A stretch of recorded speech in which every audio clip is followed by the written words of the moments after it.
Hello students, Mrs. Pop here, and today our essential question is how do writers conduct research in an efficient way? And efficient means in a timely way, in a way that makes sense, that's logical and saves time. So there are a couple of things or a couple of ways that writers do this. First of all, they generate broad questions for research. We've already talked about this, and so you should understand that broad questions need more than a simple yes or no answer, and they require lots of details, many sentences to answer, and those types of questions help you gather a lot of rich details that can later be turned into a great paragraph or a great section of text. Secondly, writers use Boolean language to conduct research in an efficient way. Boolean language is a way to talk to a search engine using different symbols to help you locate a website with the information you are seeking. So I'm going to show you an example of what I'm talking about.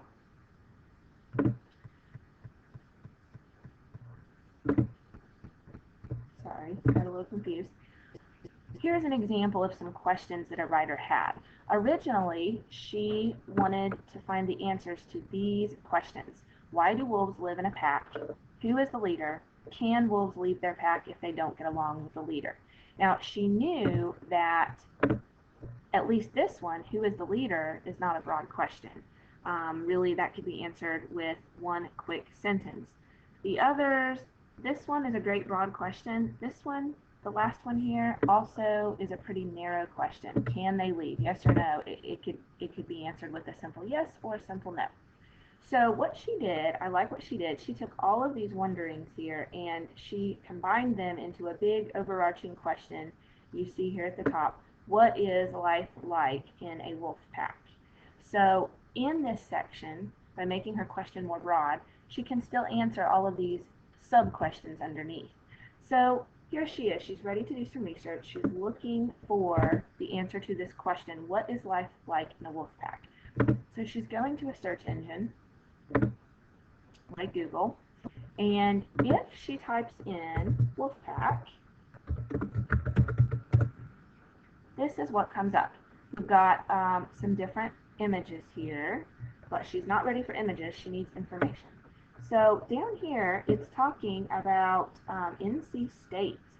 And I know from my background knowledge, I think that a wolf pack, that is their team or their mascot, and she is not interested at all in talking about NC State. She wants to know about actual wolves. So this is where Boolean language can help you.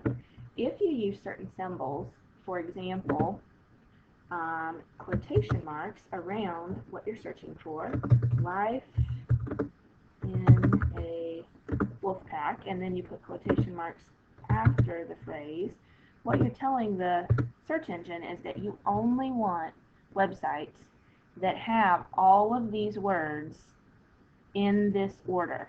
That's all that you want. Life in a wolf pack. Let's see if that makes a difference on what comes up. And so again, it's got something about Twilight, the book. That's not really what we're looking for. It doesn't have anything, it looks like, about the colleges now. This one might be interesting here. Life in a wolf pack is extremely regimented. This might be helpful. So another way to use Boolean language is to use the plus symbol. Now you're telling the search engine you want websites with all of these words in this order, plus another word, like alpha. The alpha is the leader in a wolf pack. Let's see what happens now. Now we're getting, I think, a little bit closer to what we want. When I look here, among pack living wolves, it's talking about the alpha wolves. Down here, the wolf social life is usually a family group, all about wolves from Scholastic. Now it looks like I'm getting into information that I'm actually wanting to find out about. So Boolean language can be helpful. Using that plus symbol, that tells it you want websites with this and this word, or the quotation marks tell it you want websites with that phrase in it. So these are just some of the symbols that you can use for Boolean language. So don't forget about that. And also, I wanted to talk about, let me go back to the Smart Notebook, broad questions, Boolean language, and lastly, credible sources.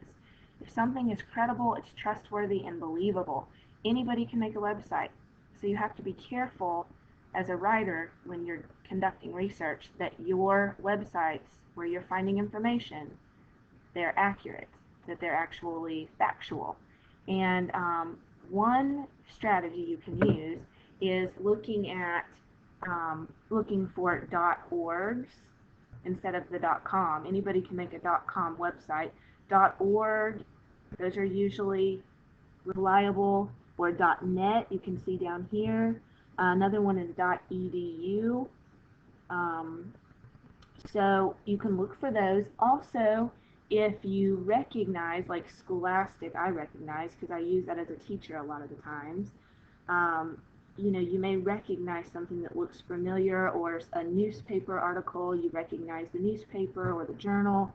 Another thing you can check is the websites.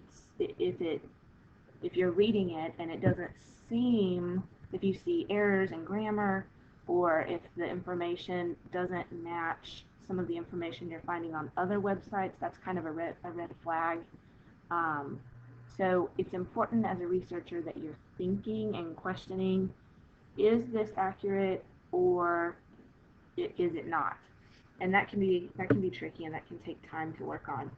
Like here's a .org that looks good. The average wolf pack consists of 4 to 7 individuals.